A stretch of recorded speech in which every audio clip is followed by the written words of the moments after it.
Translation. O king, as the wind promotes friction between two pieces of wood and thus gives rise to fire, Kashyapa Muni, whose transcendental position was fully absorbed in the Supreme Personality of Godhead, transferred his potency into the womb of Aditi.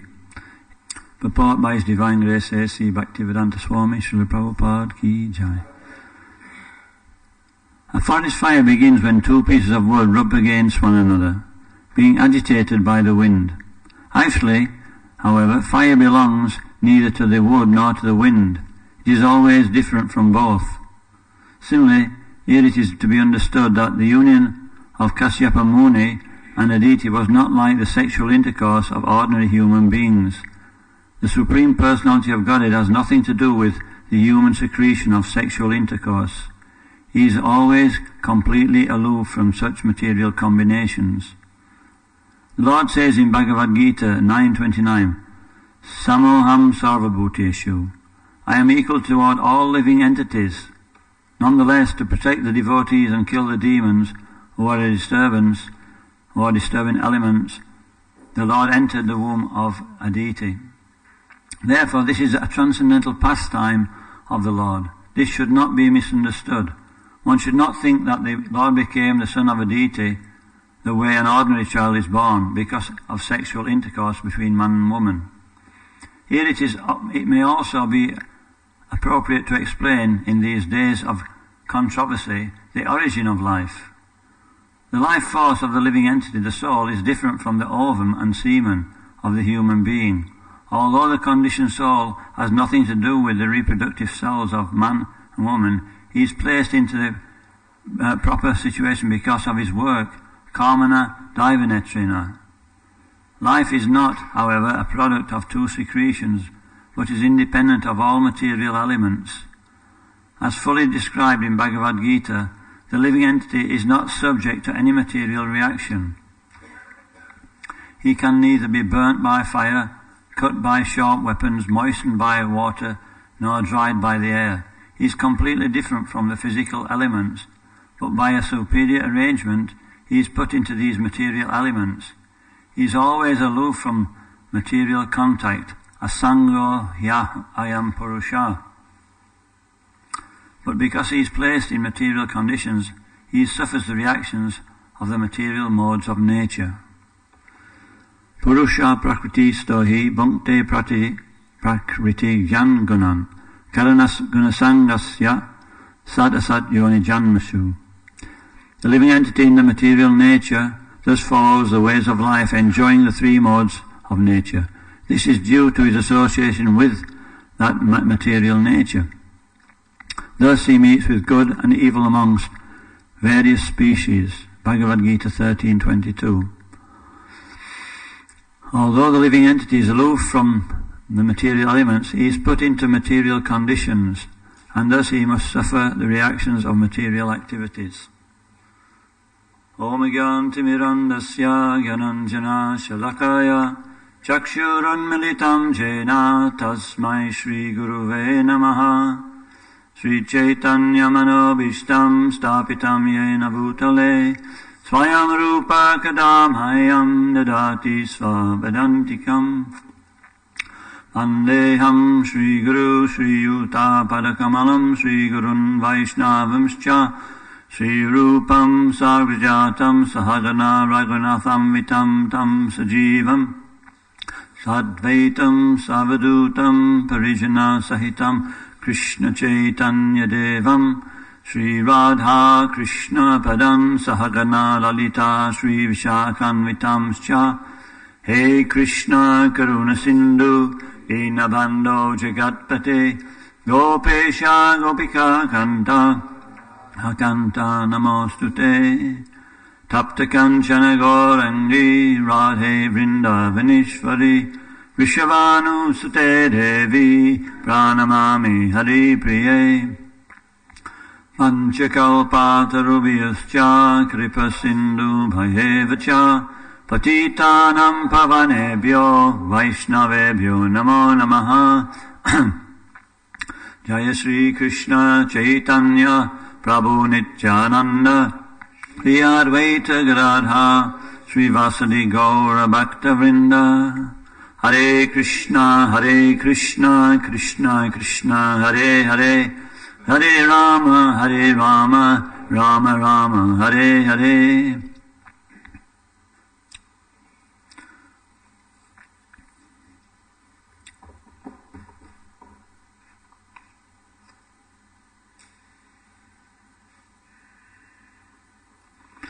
So this is a verse which is spoken about in Bhagavad Gita, this topic, how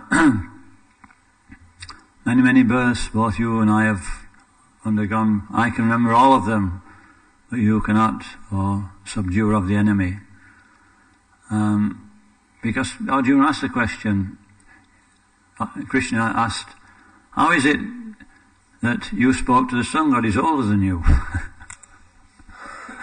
So he's speaking because this is how materialist sees things.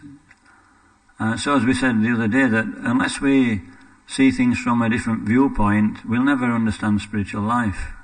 It's a completely different vision from a different standpoint. And so we mentioned that one has to come to the transcendental platform. So this seems like a tall order. But what is a transcendental platform? Prabhupada explained that in many ways, but one particular thing he said, if we chant 16 rounds properly, and we follow 4 regulative principles, we're considered to be on the transcendental platform. It may be that the mind is becoming diverted due to our association with the material entity, but if we do that properly, then our conviction and our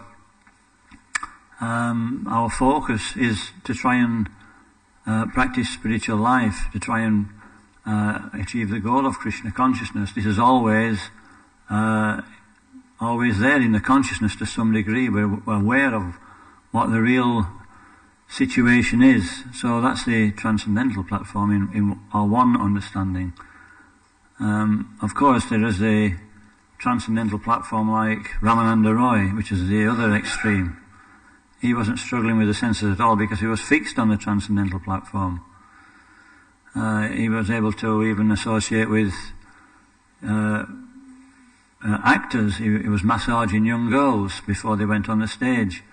And it didn't affect him because he didn't see what we see.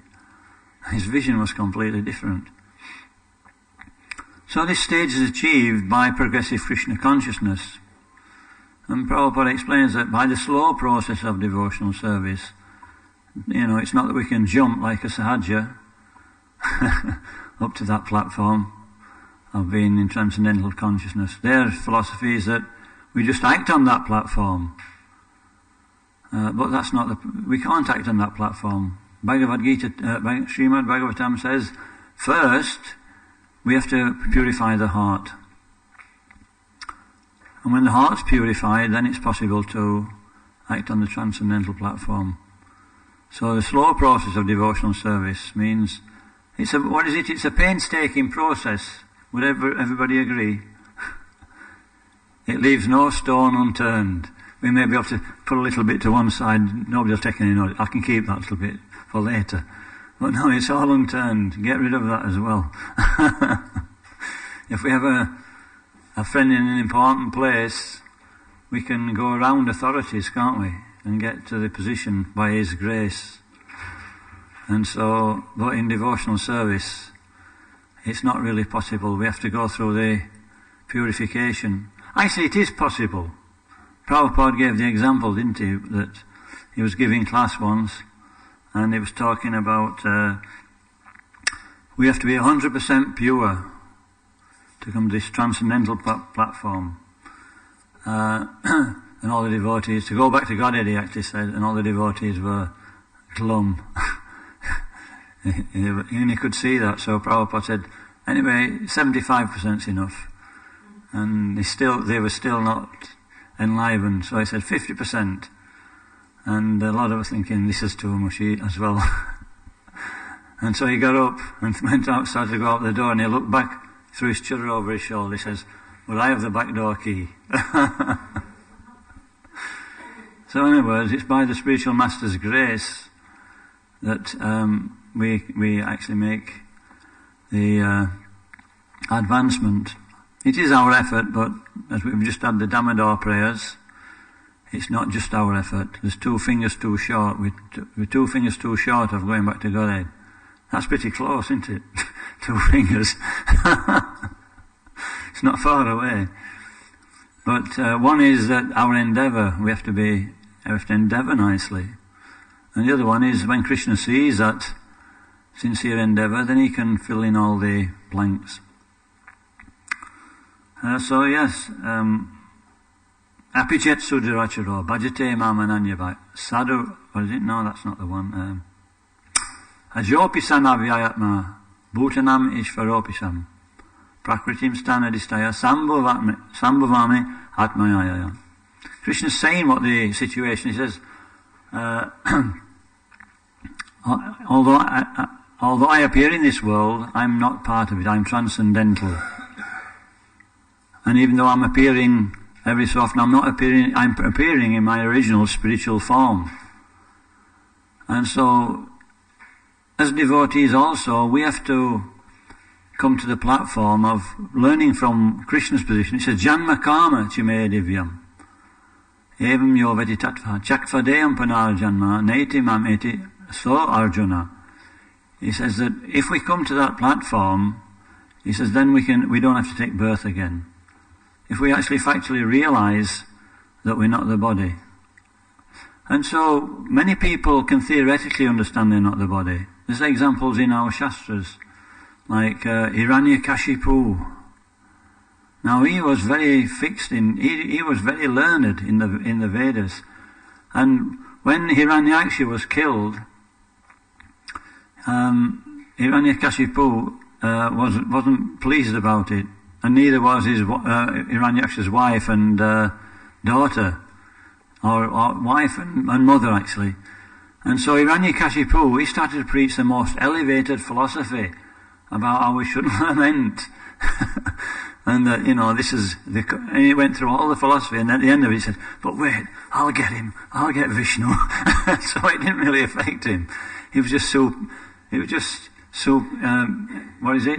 superficial. So it's realized knowledge, the Bhagavad Gita says, and realized knowledge comes from practical application. And so this is real hearing, isn't it? Real hearing means that we're not just there to make the numbers up, and catch up on other things in the Bhagavatam class. We're there to hear with an attitude of, how does this affect me? And then the next thing, how can I apply it? And then it actually becomes relishable when we see that this philosophy is for me. I remember one devotee, he was a young Bhakta, we all know him, he's fairly close to us, but I'll not reveal his name, and he was, and he was in class and they were talking about sex life. And he started to look around, he said, I didn't know what I was thinking about. So in other words, if we're listening to class properly, we'll think he's talking about us, the speaker. If we think he's talking about something which has nothing to do with us, it means we're not really listening.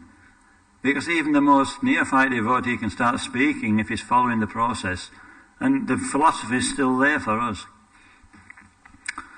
So purification. Hiranyakashipu, he spoke the most elevated philosophy, and then it didn't make any difference when he came to practicing. Anybody else? Kamsa, he was pretty elevated. But he couldn't, even when he was preached the philosophy by Vasudeva when he was going to kill Devaki, when he heard the omen. He heard the philosophy, but it didn't make any difference. But then when, Vasudeva said, okay, I'll present every son to you for due action when they're born. And then he was thinking, now this is practical. This is practical. This is something I can actually understand. And so he accepted that. So yeah, it's like the Lord appears not by seminal combination with the fluid of the female, but he appears like the sun out of the ocean. The sun appears to come out of the ocean, but it's there before we all know that the sun is there even before it appears. It's not that the sun's suddenly just been born out of the ocean. And this is the understanding of how Krishna appears. In Christianity it's called the Immaculate Birth. Is that right? Immaculate. Hey? Yeah, Immaculate Conception. It means it's not like an ordinary conception. Virgin Mary, in other words.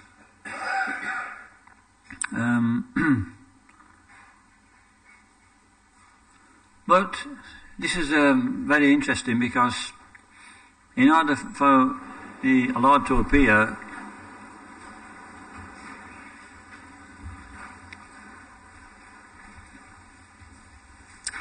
in order for us to be able to see the Lord's appearance and see its transcendental nature, we have to be transcendentally situated.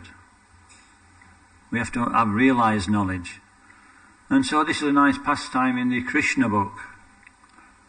In the very beginning, Devaki was in jail, Vasudeva was in jail, and just after this period when Kamsa, he relented, he said, okay, I'll follow your word, I can trust you, you're a very honest person, Vasudeva. So he let them go. And then Narada Muni came along, and he said, you can't trust any of them. The demigods are being born everywhere. You should just, so he threw him in jail. He threw Devaki and Vasudeva in jail. And then, year after year, there was birth. And then he was even prepared to let him go, Kamsa. But then Narada Muni stepped in again and said, you don't know which one it could be. It might not be the 8th, it might be the 1st. So then he killed all the children. So these 6 children, there were 6 Garbhas, if I can remember the story right. And the 7th one was Balaram. Balaram came afterwards.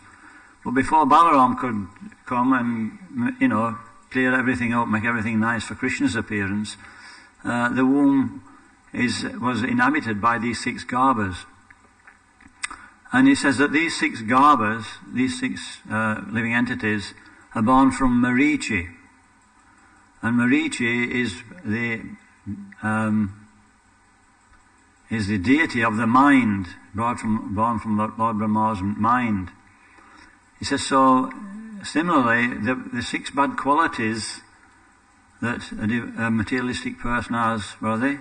Lust, anger, greed, illusion, madness, envy. These are born from the mind. So just as Kamsa killed these 6 Garbhas, Kamsa's equated to fear personified, and Devaki was always fearful of him. And it says that fear eventually killed these 6 Garbhas in the womb, Kamsa. So similarly, when a devotee is sufficiently frightened of the material energy, when he understands things properly, then these 6 bad qualities within our heart can be cleansed away. Because why? We'll be very serious about devotional service. We'll be fearful of the material energy. And so this fearful condition is very helpful. So we're not talking about that particular aspect. We're talking about the heart becoming purified. With a purified heart, then the consciousness is changed. When the consciousness is changed, we can see things as they are. We can understand the science of Krishna consciousness. So then this verse starts to become understandable. So what about Krishna's pastimes then? They're transcendental, and in the Krishna book especially, we see Lord Krishna's pastimes in the material world. And so if we don't understand these pastimes properly, it can actually have a tendency to think, do I really want to go back to the spiritual world? What about the gopis? When the gopis, they'd sold all their rights to, they were living with their husbands externally. This is a prakrita, a prakat lila. And at that time in the Vedic culture, that if a woman was out of a house for one night, then the husband could reject her. And they knew that if they went to visit Krishna, who was playing his flute in the forest, then their material life was over. They'd have to become prostitutes to exist nobody would have them. And so they actually surrendered, most of them surrendered to that. Some didn't actually, not straight away. But the ones who went into the forest, then Krishna started arguing with them by saying, can I help you? As if he didn't know why they'd come. And there was an argument took place, and the gopis actually won the argument. So anyway, we're talking, I won't get into that too much, but we're talking about the pastimes. These pastimes seem, if we look at them in a material way, we'll see that, why is Krishna so cruel? You know, why does he put devotees? I don't think I could stand that, giving everything up and then being rejected. Do I want to give everything up in the material world? You know, if we don't understand, we may think like that. In Bhagavad Gita it says, Vita raga bhaya krodha manmayamo pashrita bhava janma tapasa bhutamam agataha. It says 3 times of people find it difficult to make progress in spiritual life. One doesn't know any, he's just too absorbed in his material life, too attached. One is fearful. What are they frightened of? Misunderstanding of what spiritual life actually is. Has anybody done books on the street? Yeah. Put your hands up. Who's done books on the street? So, has anybody come across anybody who's been interested in the philosophy? Not very often, but it does happen. And you start speaking to them, and you'll say, we're not the body. What? And we're the soul within the body, and the soul's eternal. Well, what happens to the soul? Oh, you don't say the soul's eternal at this point. You say that then, you know, when the body dies, the soul doesn't die. What happens to it? We get another body, or there's life after death. Oh, no. Has anybody had that experience? Why do they say that? Because it's so much suffering in this material world. They're just going through it. And they think, I'll be glad when it's over. It's just too much. And so we, Atmanam Manyate Jagat, we superimpose our misunderstandings on spiritual life. And, you know, even subtly, even though we may know the philosophy still, it's very deep rooted. And has anybody noticed, sometimes we feel badly done to in spiritual life, we feel like, wow, why should I put up with this? You know, I don't have to put up with this. Why did he act like that? And it may just flick through the mind, I'm going. It may do that. Why? It's because there's subtle misunderstanding, actually. It's not the things at hand, it's that we're not properly situated. If we're properly situated, at the end of Bhagavad Gita, if we've understood it, Sanjaya says, and my hair is standing on end and I feel exhilaration at every moment. And Prabhupada writes in Bhagavad Gita, he says, if one once understood the philosophy of Bhagavad Gita properly, he'll feel a thrill at every moment, not just for some time. So this seems like something we've all known, you know, that Krishna's birth is not material. But it's very deep philosophy, actually. And going more into the understanding is that when Krishna does leave Vrindavan, this is another pastime. When Krishna left Vrindavan to go to Mathura for the wrestling match, he didn't come back. And so he sent Akrura? He sent Akrura back, I think, to check out things. And he says it was just like, has anybody seen these westerns of a ghost town? And there's tumbleweed going down the road. You know, there's dust everywhere. There's nobody in those, he says, but that's how Vrindavan was. And the people, they were inert. They couldn't do anything. You know, when Krishna left, cups were left half full. Nothing was washed. They hadn't eaten for months. So they were pretty miserable externally. So welcome to the spiritual world.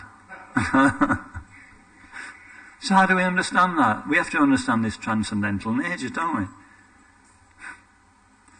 And how is it explained? It's explained that there's the Aprakrita pastimes and the Prakrita pastimes. Prakrita means manifested, and those are those pastimes in this planet. And Aprakrita means the ones in the spiritual world. He said, so when Krishna seemingly left Vrindavan, then he'd gone. But he says the inhabitants of Vrindavan in that pastime were experiencing association with Krishna as if it was a dream. That when they were in that stunned state, they were actually engaging in Krishna's pastimes on the Aprakrita platform. You know, you couldn't tell by looking at them that they were actually experiencing the highest bliss and engaging in Krishna's pastimes. And then the other explanation is that Krishna never leaves Vrindavan. Everybody's heard this one. Shama Sundar Krishna. Says, so when he got to the border, as soon as he got to the border, then Vasudeva Krishna took over. And Shama Sundar Krishna went back to his in the Aprakrita pastime.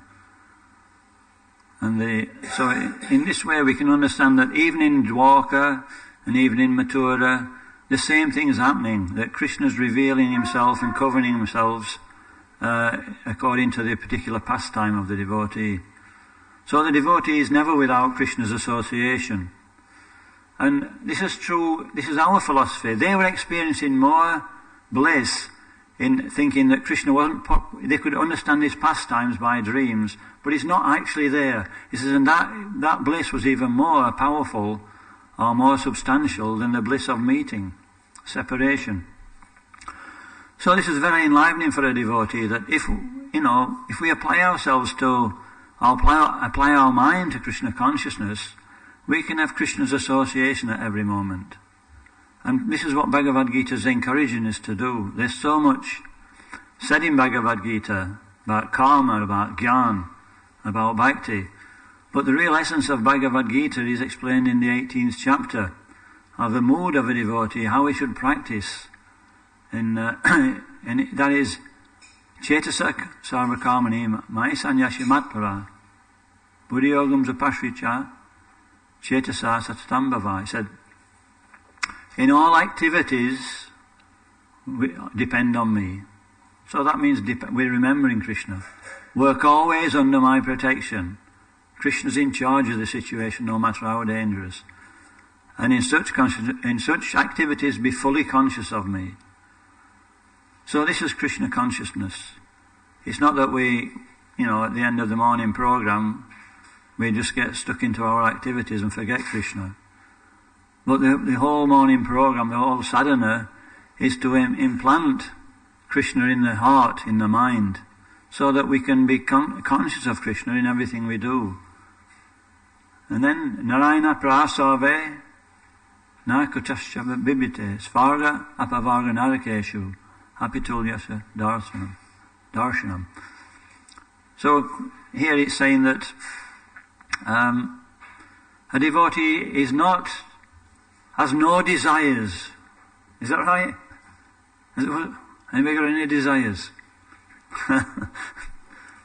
A devotee has no desires. Prabhupada was once talking to the parents of one of his disciples. You know this one. And they were actually disturbed that he'd become like, in their eyes, like a zombie as far as material life. He'd lost all his enthusiasm for his university studies. He weren't interested in anything they were talking about. And so they came to see Prabhupada because, there was something wrong with him. And when they explained to Prabhupada, he says, yes, the devotee has no desires. And they were shocked. And Kirtananda, I don't know whether it was Kirtananda this time. And anyway, one of the Prabhupada's older disciples who was Prabhupada said, what Prabhupada means, it has no material desire. And Prabhupada said, no, a devotee has no desire. And so this is a platform of peacefulness, no aspirations. Only aspiration is to remain in Krishna consciousness. I was going to go on to another point there. What did I say before that? We were talking about has no desire.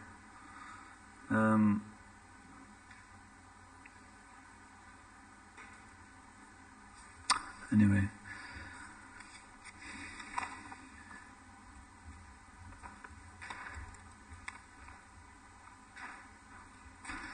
Yeah, so this is the platform we're aiming for. is not just to hear Bhagavad Gita and know the philosophy in a rote way, but to imbibe it. By hearing this one topic of philosophy, we become more and more conscious of what the reality actually is. And by trying to implant this one aspect of the philosophy in our lives, in our every action, means that we can actually become Krishna conscious. Prabhupada said we don't have to study many books. Yeah, I remember him saying once, he said that I only know Bhagavad Gita. Obviously he knew a lot more. He said, I only know Bhagavad Gita. He says, and nobody can defeat me. Okay, we can stop there. Anybody have any comments?